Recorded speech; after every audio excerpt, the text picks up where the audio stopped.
Today, for this podcast, I'm joined by Kenny McFarland, who was former chair of the Londonderry Bands Forum and also a lifelong member of the Pride of the Orange and Blue flute band from New Buildings. So firstly, Kenny, can I just ask, for a bit of background, how did you get involved in bands? Well, I think I'm one of those people. All my family was involved in bands. They were all drummers. So I think I was born with a set of drumsticks in my hand because I tortured everybody growing up. I was always drumming and fiddling about. So the first opportunity to get into a band was the Fleadh Defenders when it started. So it was about 13. And then we started then. We started in the Pride of Orange and Blue then in 1979. So banding was always part of it. I led a pipe band in Killyclooney in 1968 when I was 8 years old. My career sort of had stopped because we moved in into the city from the country. So then the trouble started in 69. So it sort of stalled until we went back out New Buildings. So Pride of the Orange and Blue then probably was a band that brought all the community together. I think the Fleadh Defenders was something that was really important. I think, and you had a village, and then you had a large housing scheme beside it, and people were coming. People were coming out there. Were coming from Rosemount and Craigan and Foy Road, and they weren't country, so they lived. If you lived in Rosemount all your life, everything was there. And they were sort of landed out in the middle of nowhere because there was very little bus or there was no public transport. You had a country run from Dunnamana and there was only maybe two shops and that was it at the bar. So people were basically, you hear people talking. Mildred Garfield lived in New Buildings at that time, and if she had to go and get an appointment with the children and the doctors, she had to walk in because the bus was only there in the morning and might have been at dinner time, it might have been at night. So it was a big impact. So when the band started, it brought all those different, like the local community who was always there, and then people who had moved out from the city, and it brought those people together, to be quite honest. Was there ever a sense of frustration, and especially before the bands form, that really about negative perceptions of bands? Well, we'll say there's a perception, but one of the things that I've learned looking back is that we looked at that and it didn't bother us, and so I remember marching. You marched in the parade. You went home. You had something to eat, and you were sitting, and then the news came on, and it showed you then the band marching through the bands marching through the Diamond and then rioting. And the problem being that the riot might have started 5 hours after the band's finished and stuff like that, So, but the media perception or the media, and that's how it was perceived by the wider community. And it came to we actually went to a meeting, and we brought it up about the fact that you were marching up there and people were spitting and shouting and all that there, and we're saying we don't want that. We have to change. And because no one had ever said that before, then all of a sudden then Radio Foyle and all this, and so the whole notion then was we looked at it and thought if we can get everybody together, we should be actually challenging their perception, because the perception of violence and all the rest of it and skinheads and drunks and all that there wasn't the reality that we seen on the ground. So that was sort of the catalyst for the bands forum coming about? It was. There was a thing. I went to a meeting one time away in Cookstown, and Marion Johnson, who had started she was involved in the Armagh Bands Forum, and I remember her speaking about it, and I thought, that's an incredible idea, and I also thought it'll more likely not work with us, because bands were so individualistic at that time. It was unbelievable. Well, everybody was just in their own wee bubble, and very few people spoke to another band person, to be quite honest. It was strange when you look back. When the first bands forum, when we had I always remember the first time we had a residential. It was down in Bushtown. And like people like Derek and Murr and stuff like that, who I knew in bands for always in the bands, but never had a conversation with him.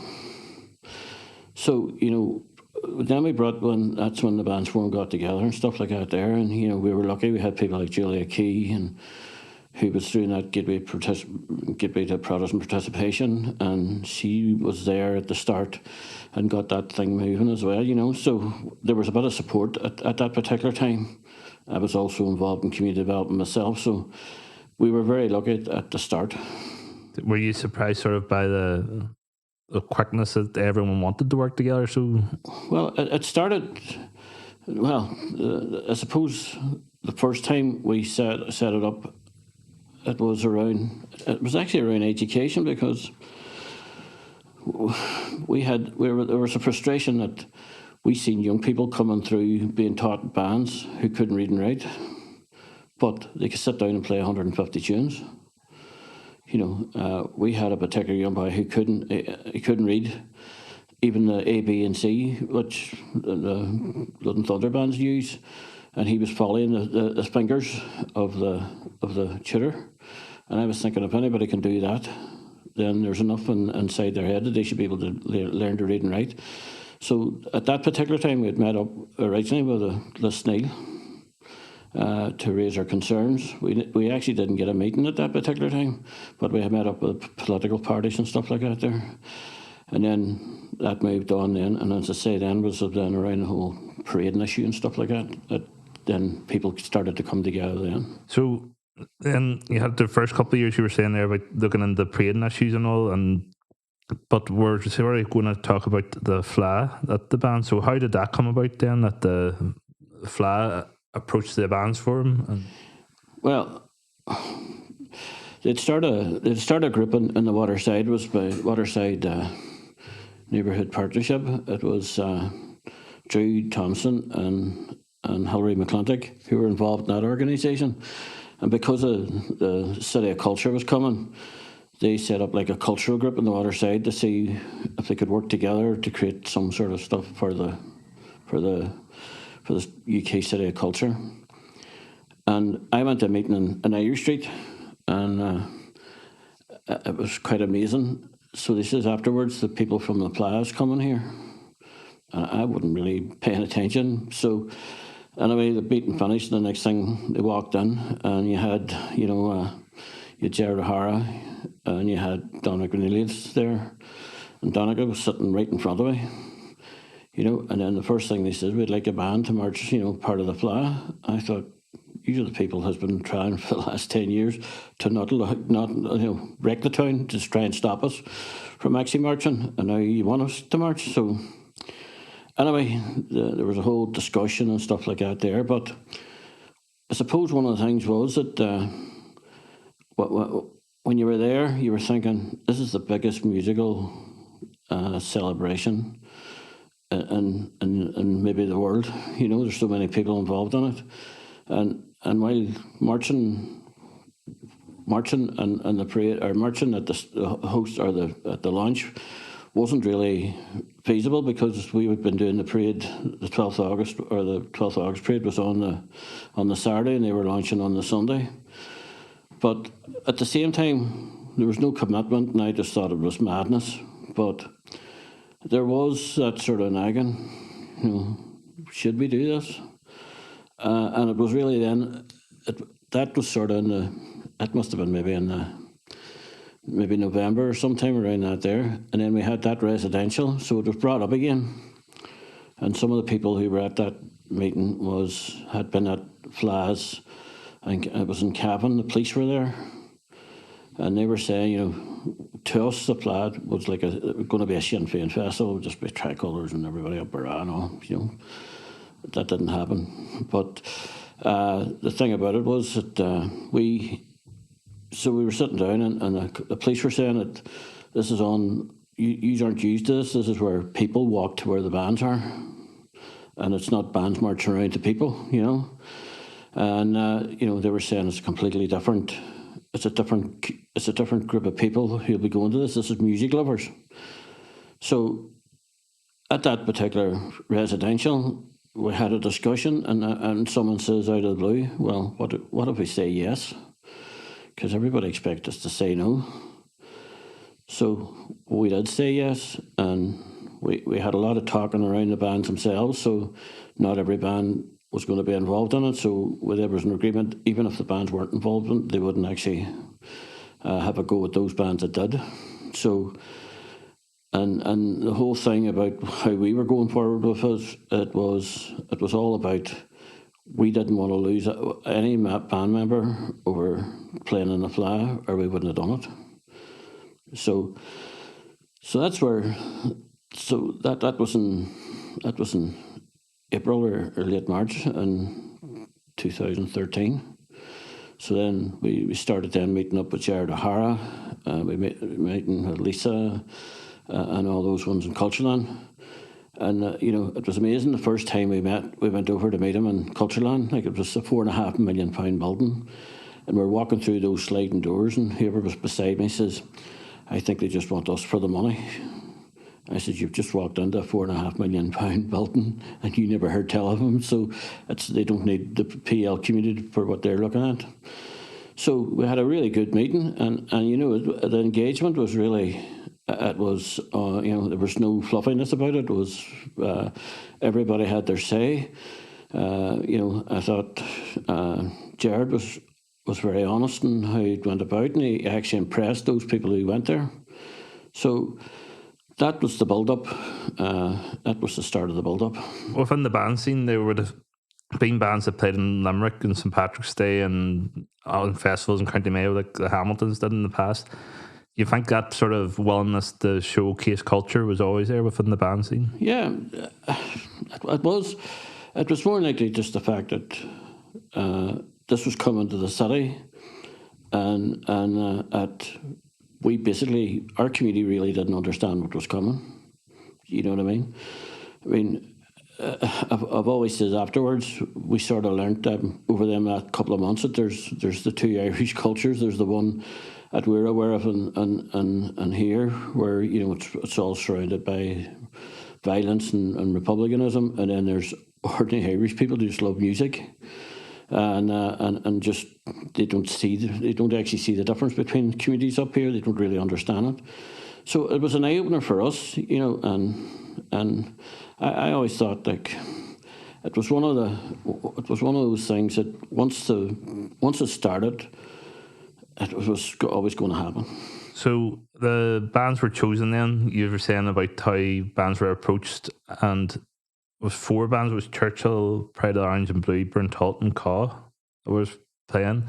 So how did it come about then to pick locations where they were playing and times and so on? Well, I suppose the first thing I would say was it didn't really just happen like that there. So one of the things we did do was we went over and done a presentation in Cultureland to all the cultist representatives right across Ireland. They were all up, and we were working with Jim, the late Jim Arbuckle, and he was a big influence as well, because he really got us thinking how we were going to present it.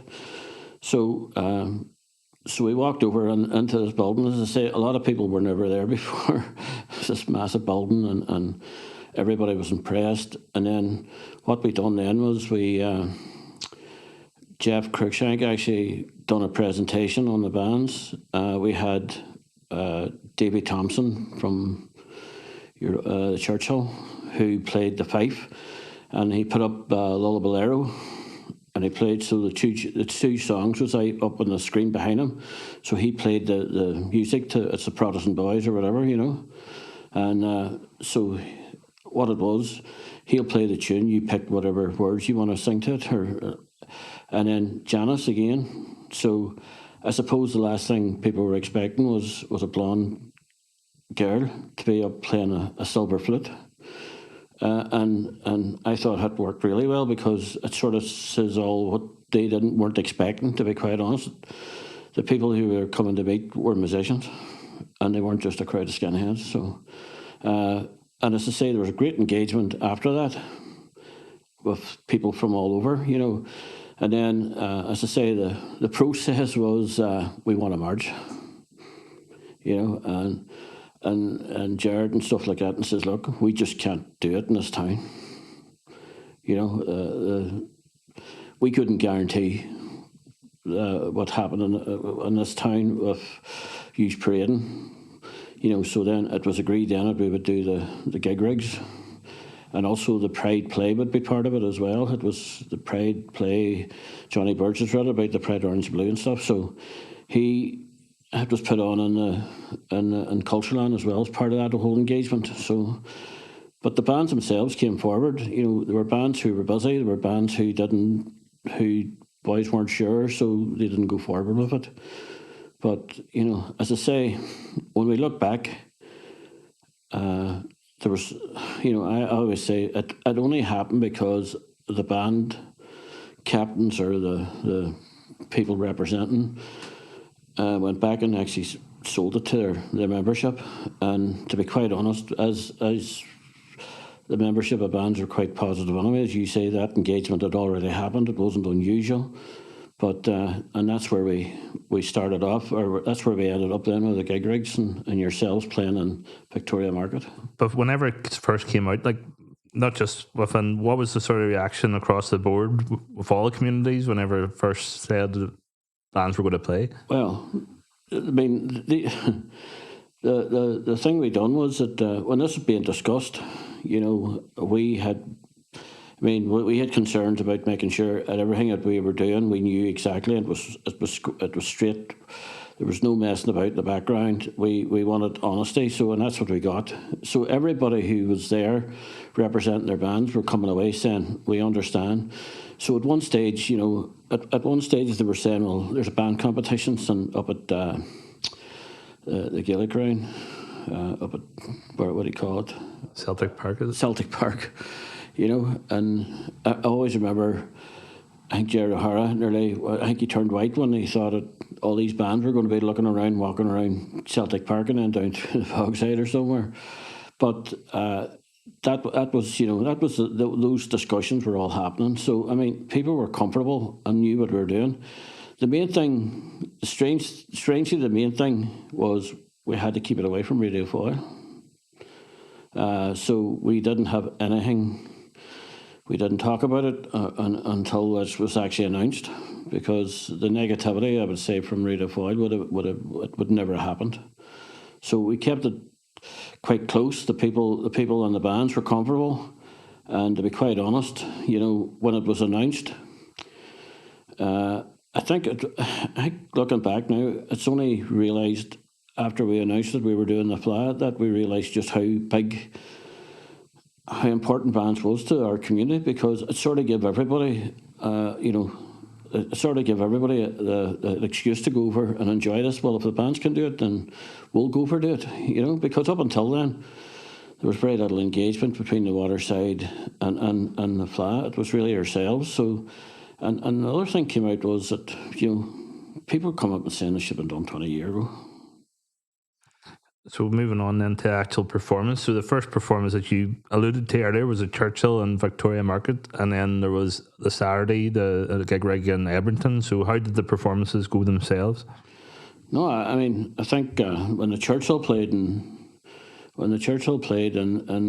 Victoria Market, like, I don't think anybody knew what to expect, and it was a bit strange, to be quite honest, to be looking at people standing with like umbrella type things, green, red and orange umbrellas, and dancing to a marching flute band. I actually there were two people came across the bridge that had come down from Belfast, and it was sort of funny because he was walking over the bridge and he says to his wife, I can hear a flute band. She says, away, you know, what sort of age are you? You're not going to hear a flute band. And they came over the Peace Bridge, and the first thing they seen was a flute band playing you know, so the music, you know, the standard of music, it was played by the Churchill and the Gale and stuff like that there, was so powerful. I think the rest of it was... I remember the boy who was in charge of the stage, and he was saying, I wouldn't like to have to follow that group on, you know. So people took it on, they were impressed. You know, then you had the three Blood and Thunder bands playing. But I mean, I think the reception was incredible, and I know the performers thought it was amazing. I remember Bertollet came on, and the people who were up. The group of performers was actually a family from Dublin. I mean, the most incredible, talented family I've ever seen. But they were standing getting photographs and waiting for photographs, and their parents and granny and all was down where we were standing. And I was saying, "Is this your family?" And they were saying, "Aye." She says, "They're so talented." And she says, "Isn't this amazing?" She says, "We've heard about these bands and all that there." And she says, they can't wait to hear them. So that was the sort of general, and a lot of people from our own community went and listened as well. So, I think there were photographs of people in Celtic clubs sort of dancing to a March and Fleadh band, which, that was unreal at that time. But it was just part of that whole weekend, to be quite honest. And what about the music that was played? A lot of it would have been similar to the parade the week before, and I don't know if there was any disputes at the time, but how good was it that the bands went and played their usual music and was well received? Yeah, because, the strange thing about it is everybody wants to hear the sash. So there was no such thing as saying to people not to play. That was left up to bands, and as you know, bands are sensible enough, but they did play the sash, and people wanted to hear it. I know when the Orange and Blue old boys went down to Sligo, like they were in a bar afterwards, and they were told to bring their instruments in.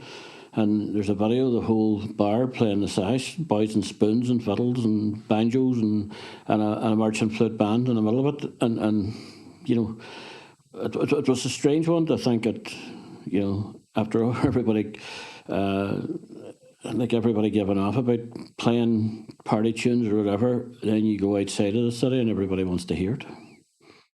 So how did the reaction in the city go from everyone basically to the performances at the Fleadh?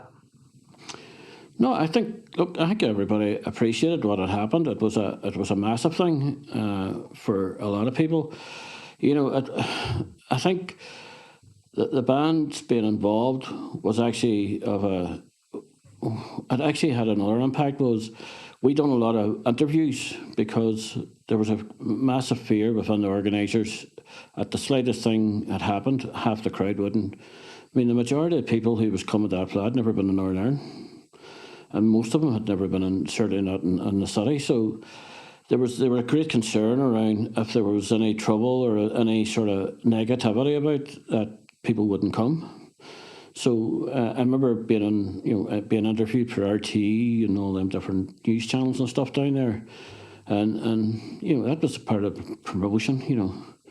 I mean, we always say like they expected 250,000, but 400 turned up. So down to the bands. And what about the reaction from the likes of politicians? And you had Martin McGuinness praising the bands and stuff like that. I think when you look back, our own politicians, they sort of sat the wall or had, I don't know. I think they were expecting or hoping that there'd been a disaster or something. But I mean, everything was so positive, and as you say, there's a recording of Martin McGuinness actually chatting about the appreciation of the marching bands and the fact that in this city people need to appreciate and enjoy or ensure that the parading of the Orange and Apprentice boys should be treated with the same respect as the bands that treated the Irish Colin Ahern or whatever it was called. For me, anyway, of this Fleadh, apart from all of the other great things that happened, was a participation in this Fleadh of representatives from the unionist community. I thought it was absolutely wonderful. The bands turned up, they were not afraid, they understood that they were very welcome, they understood the nature of the city, of how we want to be inclusive, how we want to move forward, how we want to see the Orange Order parade in this city, how we want to see the Apprentice boys parade in this city, how we show them respect for their parades as they showed respect for Fleadh Colin Ahern by participating in it. You sort of alluded to about Sligo, so the sort of invite came in then the next year. Was there any hesitation? Everyone up for going? And That was the sort of it was actually Jeffrey Cruikshank sort of was the main person, because he had been one of the ones that took all that engagement on. So, and then they were invited down into Sligo. So they had a traditional group that actually came up on New Buildings before it, and it was the time, so you have all the flags and all that sort of stuff, and they had a great time. And then they played down in Sligo. They played on a rig, and then they marched part of the parade as well. So I think the only negativity in Sligo was a couple of guys from Armagh shouting, but the rest, and everybody was delighted, and it was actually a feel good factor. I know the band enjoyed themselves. And as I say, after the parade and stuff, they put the stuff on the bus, and then they went down to one of the bars, and boys were saying, "Get your instruments," and that was the whole determination. Then was to play the sash. So it was a positivity. It brought a lot of. It actually showed the other side of the marching bands that doesn't normally be seen, to be quite honest. Do you feel a pride too that with the bands forum now, and there's so much work that's going on since with like the Pan Celtic Festival and the St Patrick's Day in Dublin and Limerick and so on, that bands are still showcasing this sort of talent now and taking part in these festivals? Yeah, well, I think bands. Kildug and Hamilton's have played down in St Patrick's Day, and Mulville and what do you call it? The Hamiltons have been down in Funford and stuff like that. So I think that there's a confidence within. If you're interested in music and you can play it, and people are interested in listening to you, then of course that's the time to go and we shouldn't be ashamed, nor should we be embarrassed. We have incredible musicians. And that should be celebrated in Northern Ireland and across the whole Ireland, to be quite honest. And just a follow up on sort of the Northwest Cultural Partnership sort of came out of the bands forum and the work together of the 6 organisations. So, and there was a relationship built with Cultureland. So how did that come about? And like the Culture Fuse Festival and so on that you got involved in? No, I think when it was there's a couple of things. What the other bit that was important was that we learnt an awful lot. We actually learned so much about how to go about. It's that saying that we always have. There's a lack of the poverty of aspiration in the PEL community. So we were meeting people who had no problem about aspiration. They were competent in what they were doing, and to be quite honest, a lot of the learning we took it off them. We realised that we had to be, instead of looking for something, for anything, we had to be looking for the big. We wanted a big centre. We wanted the academy. We wanted the best for our community, and to be quite honest, that was the learning we got from that whole engagement. So the engagement that went on, the Pan Celtic Festival and stuff like that, it was positive for the town. And the year after, you had Brady Pipe Band and Bertie Campbell out of it. Like, Bertie Campbell was a young leader in 1969. So it was the first time a band had played in Waterloo Square in 40 odd years. You know what I mean? And so there was all these bits and pieces. I remember people from the William King walking down the street with a bass drum down Shipke Street and into the stuff that more likely that nobody would ever have envisaged could have happened, did happen. And that was that whole part of, and we have to remember we had the tattoo in 2013, which was a big thing with the game of we had the Britannia, or not, we had the Strabane Brass and the William King and stuff like that. That was all eye-opening stuff for a lot of people, and right across this community, where the music was coming from and how better it was than what was basically seen across on TV. It was banned equal violence, and to be quite honest, I think over the years we've addressed that in this town. Do you think sometimes just that the traditional media doesn't pick up as much as, and do you think that's a good job the bands from put out the sort of good stories? Bad news doesn't sell, so you have to be proactive yourself. You have to go out and tell a story, and sometimes maybe we weren't as proactive as we could have been as well, but we've learnt about that, so we've been willing to go to the media, we've been willing to be interviewed, we've been willing to be for magazines and stuff that we normally would have just looked at and says no, so I think if you were putting up the sort of amount of stuff the media has around this town, around marching bands, I think there's a lot to be said. The big thing for us as well was the engagement in schools, and I think that was another, because as thousands of young people were actually introduced to the concept of the marching bands and where our history was, and that over years builds into the notion that if it's not this engagement, they don't know anything about us. Even at a primary school, they'll either pick up, even if they're just battering a drum or reaching for a flute or whatever. It just gives them that wee bit of sense of, I know who these people are. Finally then, 10 years looking back then, do you think it was probably one of the best moves that the bands did at the time to play at the Fleadh? Yeah, I think it was an opportunity. I think, you talked about the Northwest Culture Partnership.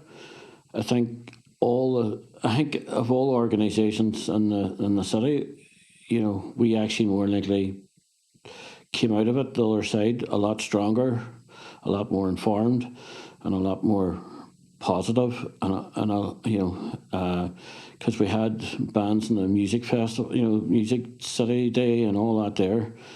That ended up like other stuff, like Burntollet playing at the jazz festival. So, no, we got a lot out of it. As I say, it strengthened ourselves. We realised where we needed to be. The tattoo brought the dancing, the music, everything together, and basically that was where the whole cultural partnership came together. We knew working together, we'd be stronger together, and it's proved to be that.